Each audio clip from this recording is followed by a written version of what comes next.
This podcast is made possible by supporters like you. Mahalo. And by Atlas Insurance Agency, Hawaii's largest professional agency, helping Hawaii navigate insurance solutions since 1929. More at atlasinsurance.com.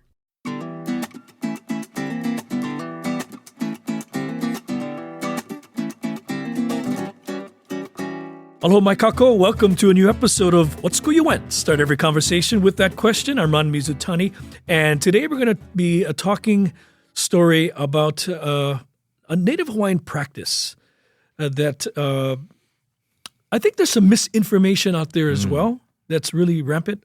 We're talking about the Hawaiian combat battle art known as Lua, Kaihewalu Lua, the Hawaiian warrior of safety, peace, prosperity. I want to welcome back my dear friend Ramsay Taum.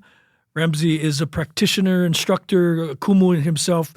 Be careful how you say kupuna around this brother, because I'm sure he can still, do what he needs to do, and he practices this lua as well. Welcome back to PBS Hawaii, bro. Aloha, thank you, Ron. Good to have you here. Yeah, mahalo. I got to ask. Yeah. What school you went? I went to this school right over here. Yeah. Right above you here. Right above us. Kamehameha schools. And there was a time when it said the Kamehameha The schools. Kamehameha schools. Now there are several campuses. Yes. And it's schools. Schools. That's right. Yeah, they pound that into us, yeah? Yeah. Kevin on production, he's a alum. Young boy though. Oh yeah. Yeah, but he has reached uncle status. Oh, that's just good. letting you know that. Welcome to the club. welcome to the club. Yeah, we were graduated from that club. Yeah. And we're on to kupuna. Hey, thank you for coming back. Appreciate it. No, appreciate Last time it. we talked about ho'oponopono. Yeah, we did. Thank you for that. No, thank you, and really enlightening us about this beautiful art of healing. Mm-hmm. This is another art in itself, and in some ways related. Very much so. In many different ways, in fact. But let's start with just lua, right? The word lua could mean anything, right? In a different sense. Yeah. Yeah. But I think it's indicative of our Olelo Hawaii.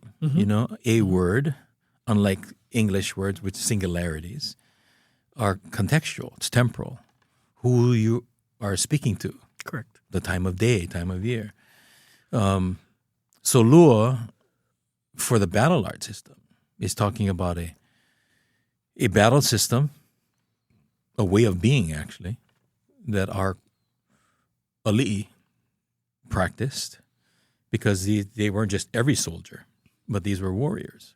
So I like to say it's the way of the warrior, not necessarily the way of the soldier, which some might think is the same.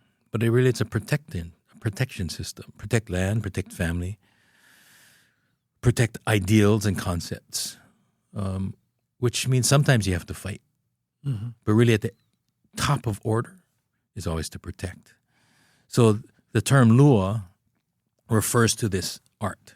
And you could also suggest it describes one of the things that is included in lua, such as bone breaking. You take one, break it, and make it two, right? And or multiple parts. So lua now then becomes fractal, if not fractural, right? But fractal because it means much more than 2, 4, 16, et cetera, et cetera. Ekahi e lua. That's right. So there's ekahi e lua 1 and 2. But it's also metaphoric from it two sides of things. Second strike versus first strike, 1 and 2. I can't lua by myself, so I have to wait for an attack or for some confrontation before I can lua. In as much as I can hula by myself, the lua is something that you're engaging others in, right? So there's that. Then, of course, there's the number, but then there's the idea of lua as a pit. So when we say ka lua, when you're going to kalua something, you're going to put it in the pit, you're cooking it in the imu. In this case, the concept of the pit, where we would discard of something or hide something, put it because of the mana that's in it. So the lua practitioner was known to be, in some cases, pretty pilau. As they would feign to dance hula, invite you in, and next thing you know, they're practicing their lua on you. And to hide the remains of what's practiced, they would bury it. Right? So that's one concept. The lua principle itself, in terms of a pit, which has evolved into our use of it for a restroom or toilet. Well, simply because the mana in your body could be used and manipulated by someone else. So it was important to discard of anything that comes from you into the lua, into the pit. So consequently, someone says, where are you going? I'm going to the lua. What for? I'm going to... Yeah. The excrement that I'm now going to leave needs to be buried. So now you put these two things together, right? I'm going to put somebody in the pit because of we just did battle type of thing. So there's that. But the metaphor of Lua then also speaks about the inner as well as the external. When we come into physical confrontation, the person on the outside is the outer man, but the one you're always fighting with is the inner man, right? The one within you. That's the first battle and the first enemy you got to deal with. If you cannot confront that guy, then it's going to be very difficult to confront anyone outside of you. So much like Ho'oponopono we talked about last night, it's an inside job. It always starts with you. And Lua practitioners would do Ho'oponopono as well to make sure that they're clear and clean. And even after a battle, as our great Mo'i, Kamehameha, did, he had to Ho'oponopono. After taking life off the land, he would put life back in the land by becoming a farmer and planting kalo and ulu. That was his Ho'oponopono as a Lua practitioner. So they go hand in hand. They're like the opposite side of the same coin. One brings physical balance. When you see imbalance in the world, you create imbalance within. And so Ho'oponopono does the spiritual, mental, emotional, while the physical practice of Lua does the external. I got to ask you, because you started off by saying Lua is to protect. Mm-hmm. Can you practice Lua correctly and be the aggressor? Or is that not Pono? How does that work? Well, philosophically, the idea is that, violence is the lowest form of communication. Correct. If we can subscribe to that idea. So if I'm attacking someone, it means that I have lost or did not succeed in my communication. My communing first, spiritually, communicating with words and or my practices. And so there is an understanding that if I have to attack, right, if I'm throwing the first strike, the likelihood is that my kupuna who are always there will stand back and say, now it's on you. Mm-hmm. But to defend oneself is, okay, we'll support you there because now you're there to protect. Now, if you know that someone is about to attack your loved one and you want to get in the way of that, protect means to remove them from the place, not step up and start fighting. See, so it's how we protect. And so is it first or second strike? The Lua practitioner operates from the second strike. Whatever you're going to do, I'm going to respond. And that's a difference between react. Mm-hmm. Yeah. So it's that principle. Equally important, though, is a difference between self-defense and counter-offense. So in our practice of Lua, it's more counter-offensive than it is just defensive. So it's a combination of both, but the intention is always to protect, which is in response to, and not in reaction to. So I'm not sure if that's clear. No, that's spot on. I think that says a lot about even the internal communication within yourself. Are you trying to resolve conflict or create conflict? Right. Lua techniques are very specific. Yes. And when I talk about techniques, you could think of karate or jiu-jitsu. Mm-hmm. Lua has its own techniques. That's correct. Describe, or how does that work? I mean, how do you learn that? Or is there even a process or protocol on understanding, learning, and even having access to? I would say very carefully. Yeah. You have to learn it very carefully. But it takes a tempering. Similarly, you don't teach a child how to fire a gun without training. You don't give a gun to them. Similarly with Lua, the practice, some of these techniques, it's a battle system. It's not a martial art. It's a battle system. Correct. And so it's intending to do harm.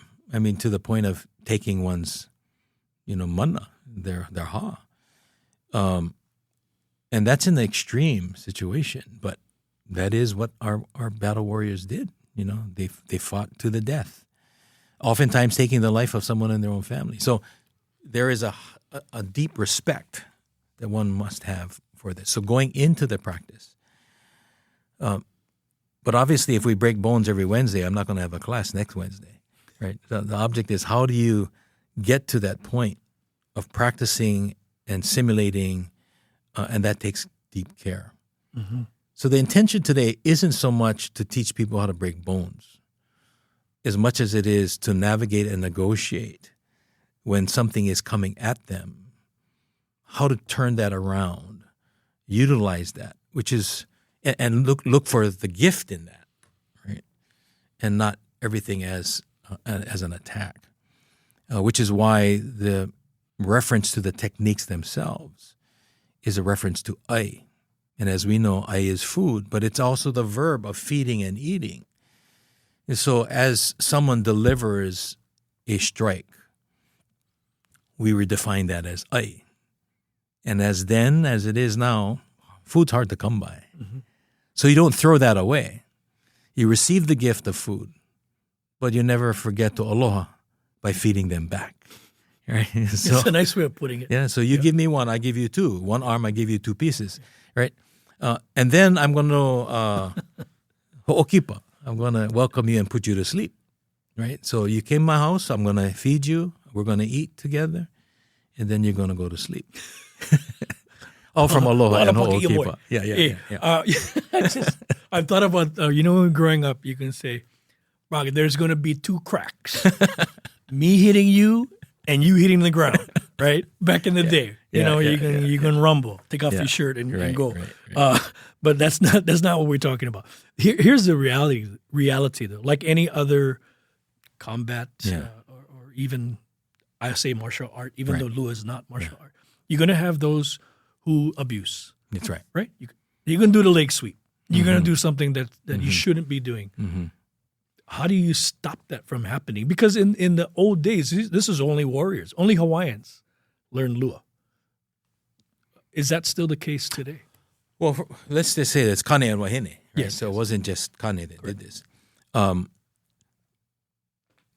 Like you said, anything can be abused.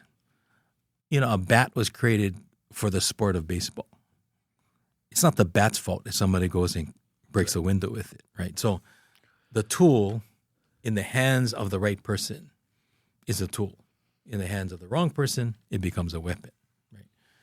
So it really comes down to training. There's an old saying, no bad student, only bad teacher, right? At some point in time, we got to go back to the source. And as kumu, which is the term we use or I use in our pa, because Olohe Kaivalu elevated all of the haumana under him to the title of kumu. Yet in the practice, there is known as Olohe. But the concept of kumu is resource. And it's a responsibility, which includes being able to see within one's haumana the capacity, ability, and perhaps even the incapacity, the inability to be able to take the nutrients you're sharing with them. Yeah. And so you have to be careful of who you feed, how you feed, and when you feed. Yeah. So it is a responsibility really of the Olohe and the kumu to be careful how they share this ike and this manao. A lot of kuleana, a lot of responsibility. Yeah. And we really don't know where people are going to go with it. Sure. But it all starts inside. And so it takes discernment on the part of the Olohe and kumu. And then it requires each haumana to understand what they're eating, what they're picking up. And so they have to ho'oponopono too. So that's included as well. You have to learn these mental, spiritual practices. It's not just the physical. Mm-hmm. And if you do this correctly, you may never have to revert to the physical if you do this properly. So some of the techniques include not just bone breaking, but just making sure, touching a nerve or correct. making them, useless.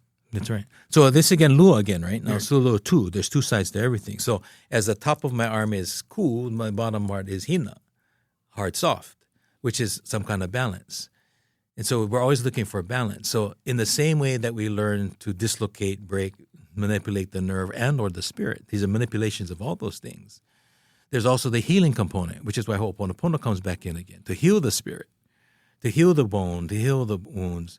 So in addition to the Lua breaking techniques, there was also lomihaha, which is how to sense where the injury might be, to realign the bone, realign the muscle. And then, of course, there's la'au lapa'au.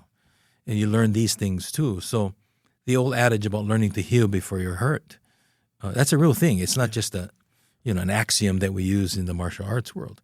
That's the life I came through. That's how I came into my stewardship as po'o for the Kaihewalu family Lua system. It really is a stewardship, Ramsay. It is a stewardship. I mean, I could tell you right now, being kolohe, I don't want to joke about it because Keiko is listening, but hey, teach me how to pinch one area, right? Yeah. Come on, just one time. I remember, this is like, this. Maybe I shouldn't even be sharing this, but I'll say it without naming names. One of my classmates from Kamehameha, his cousin was a trained assassin. Okay, and they exist. And I was like, there's no way, come on. So anyway, I'll just cut to the chase. We were at a party once, and this guy shouldn't have done what he did. But I think I agitated or irked him because I was being so skeptic. He did this thing on me, right in front of me. And I said, what the heck was that? He goes, I just hit every blood vessel and you would have bled out in seconds. And in his hand, he had a tool. He had literally swiped my body of all the... It was so like, I was like, holy Toledo. Never again I make fun or try to make light of. That's why I jokingly say, hey, teach me how to pinch.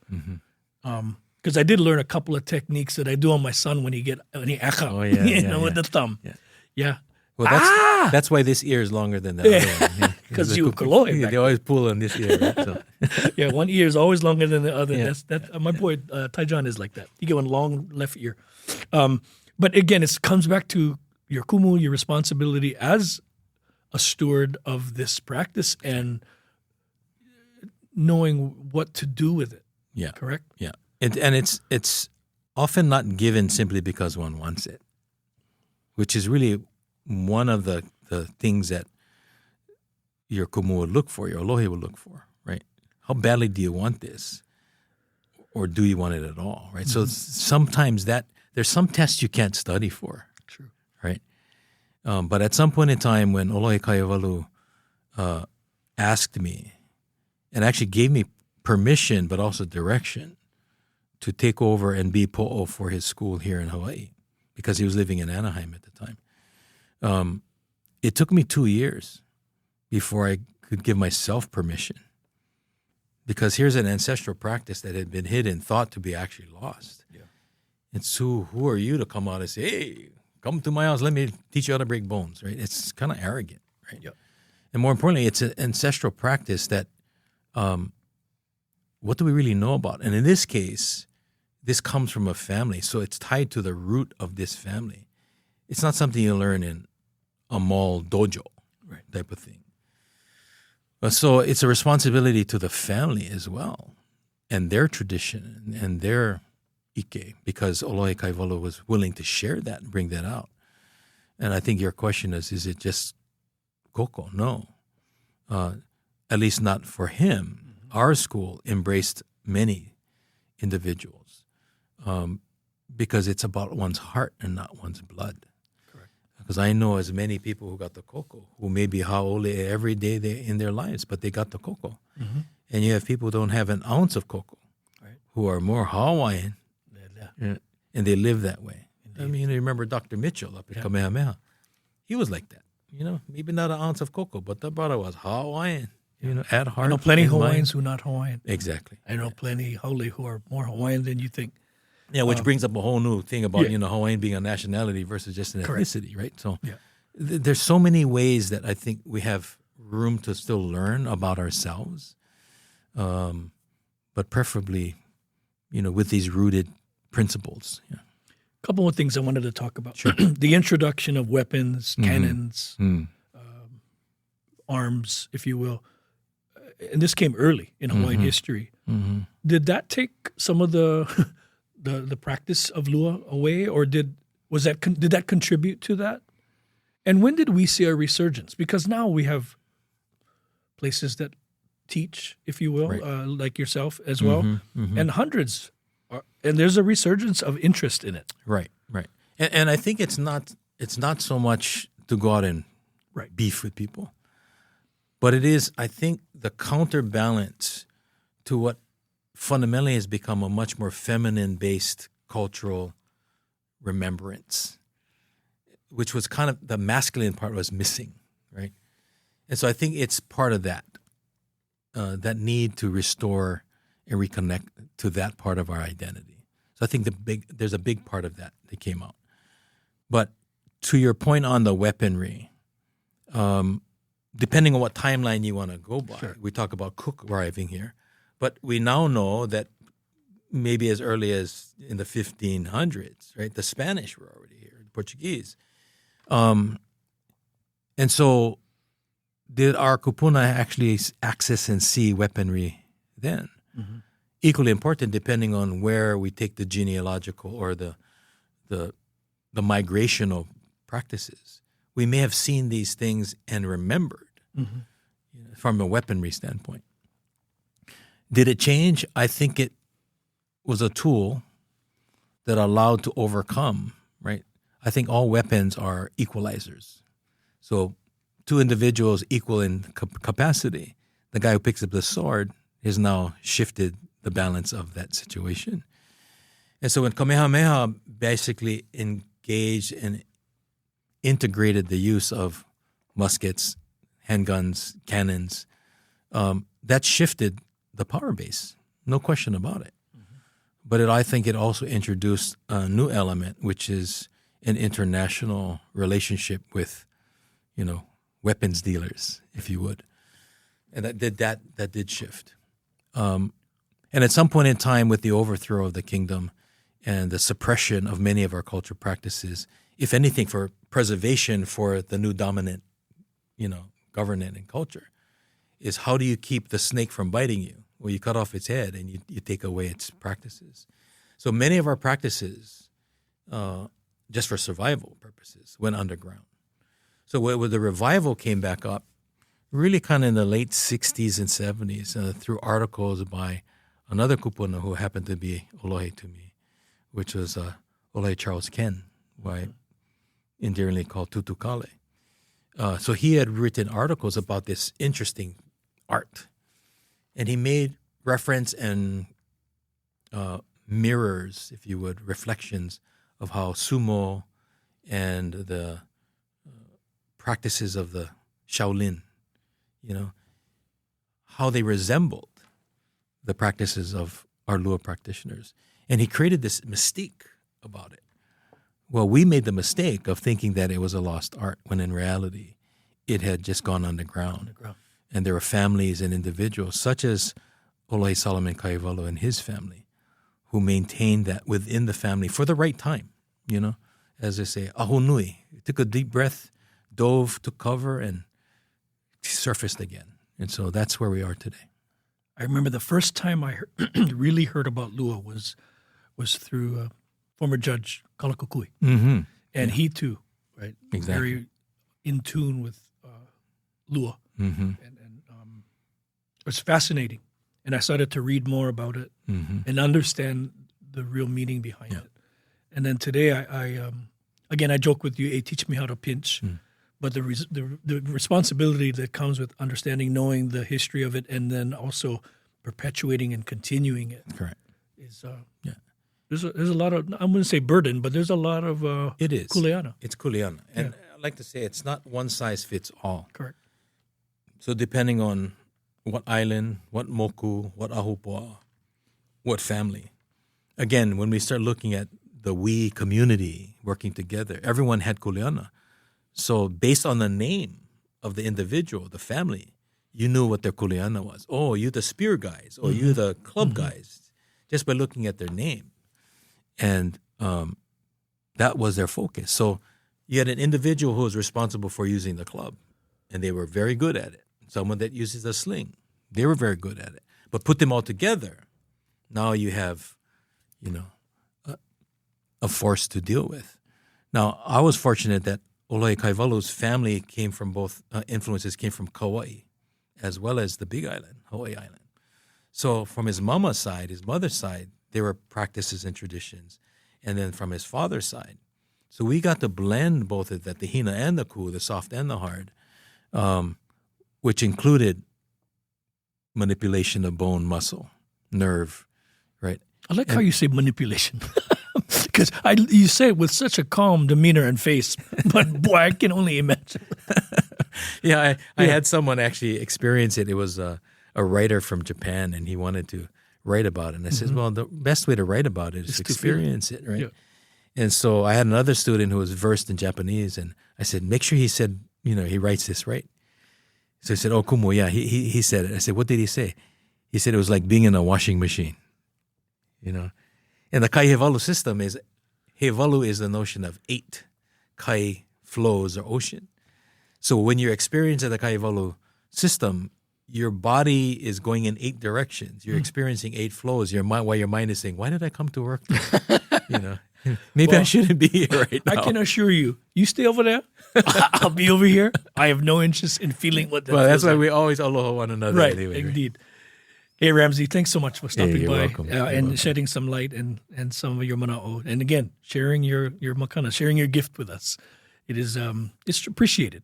And we as now kupuna, that is our role to mentor and to share. That's correct. Otherwise, gone. Too much has been taken already, and when we leave, we have to leave something behind. Yeah. Not pau yet. Not pau yet. Not pau yet. Not yet. Thank you. Good health to you always. Happiness. Likewise. My aloha to the family. Tell Malia Same. I said, Hawaiian. Malia, Ramsay's sister and I were classmates since Hanabata days. That's right. Good times. Good times up at the Heights, and I wish you only the best, my friend. No, thank you. Thank you for all the work you're doing here, Thank too. you. Mahalo nui for joining us, folks. Join us next week, another episode of What School You Went. Until then, we hope. What School You Went is a PBS Hawaii production. Music by Taimane Gardner. If you enjoyed this episode, let us know on Facebook, Instagram, and Twitter, and tell your friends. You can find us on pbshawaii.org and everywhere you get your podcasts.